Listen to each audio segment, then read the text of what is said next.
ನಾನು ಸಾಮಾನ್ಯ ಕಾರ್ಯಕರ್ತ. ನಾನು ಈ ನಾಡಿನ ಯಾವುದೇ ಕುಟುಂಬಗಳು ಯಾವುದೇ ಜಾತಿಯ ಜನ ಬಂದರೂ ಗೌರವಿಸೋರು ಕೆಲಸ ಮಾಡೋನು.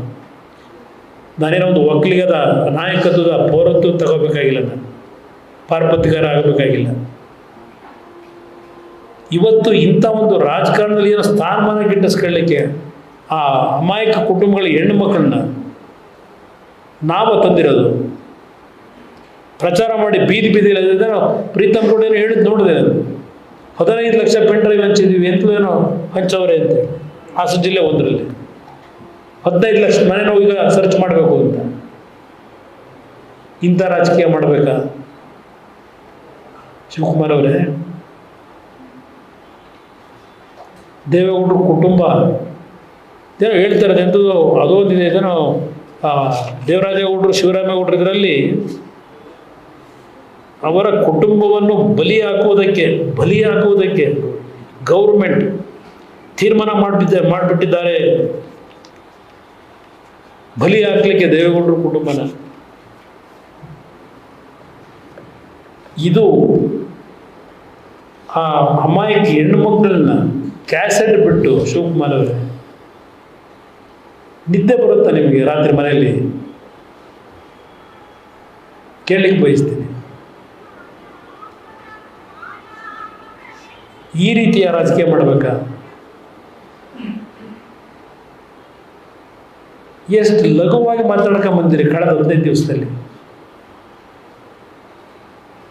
ಕುಮಾರಸ್ವಾಮಿನೇ ಪಿಂಡ್ರೆ ಬಿಟ್ಬಿಟ್ಟಂತೆ ಅವ್ರ ಮಗನ ಬೆಳೆಸೋಕೆ. ದಯವಿಟ್ಟು ಈ ಸರ್ಕಾರಕ್ಕೆ ಹೇಳ್ತೇನೆ, ನಾನು ಇನ್ನೂ ಒಂದು ಮಾತು ನಮ್ಮ ತಂದೆಯವರು ಮನವಿ ಮಾಡಿ ಅಂತ ಹೇಳಿದೆ ಪ್ರಜ್ವಲ್ ರೇವಣ್ಣ ಅವರಿಗೆ. ನಾನು ಸಹ ಈ ಮಾಧ್ಯಮದ ಮುಖಾಂತರ ಏನಾಗುತ್ತೆ, ಯಾಕೆ ಹೆದರಬೇಕು?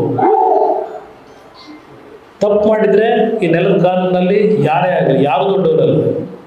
ಪಾಪ ದುಡ್ಡಿನವರು ಏನಾದರೂ ಮಾಡ್ಕೋತಾರೆ. ಅದು ನನ್ನ ಅನುಭವ ಇದೆ, ಏನೇನು ನಡೆದಿದೆ ಅಂತೇಳಿ ಈ ರಾಜ್ಯದಲ್ಲಿ.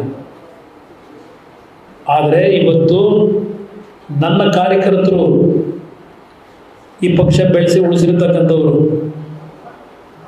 ಅವ್ರ ದುಡಿಮೆ ಮೇಲೆ ಇವತ್ತು ನಾವಿಲ್ಲಿ ಕೂತಿ ಮುಂದೆ ಮಾತಾಡ್ತಾ ಇದ್ದೇವೆ. ಈ ನಾಡಿನ ಲಕ್ಷಾಂತರ ಜನ ಮತ ಕೊಟ್ಟಿದ್ದಾರೆ ನಮ್ಮ ಪಕ್ಷಕ್ಕೆ. ಅವರ ಆಶೀರ್ವಾದದಿಂದ ನಾವಿಲ್ಲಿ ಇವರಿಗೆ ಬೆಳೆದಿದ್ದೇವೆ. ಎಷ್ಟು ದಿನ ಇವತ್ತು ಹೊರಗೆ ಇರಬೇಕು? ಕೈ ಜೋಡಿಸಿ ನಾನು ಮನವಿ ಮಾಡ್ತೇನೆ ಮಾಧ್ಯಮ ಸ್ನೇಹಿತರ ಮುಖಾಂತರ, ಇವತ್ತು ದೇಶಕ್ಕೆ ವಾಪಸ್ ಬಂದು ಯಾವ ಒಂದು ತನಿಖೆ ಇದೆ ಆ ತನಿಖೆಗೆ ಸಂಪೂರ್ಣವಾಗಿ ಸಹಕಾರ ಕೊಟ್ಟು ತೀರ್ಮಾನ ಆಗಲಿ. ಎಷ್ಟು ದಿವಸ ಈ ಕಳ್ಳ ಪೊಲೀಸ್ ಆಟ ಅವಶ್ಯಕತೆ ಇದೆಯಾ? ನಾನು ನಮ್ಮ ತಂದೆಯವ್ರಿಗೆ ಹೇಳಿ ಮನವಿ ಮಾಡಬೇಕು ಅಂತ ಇದ್ದೆ.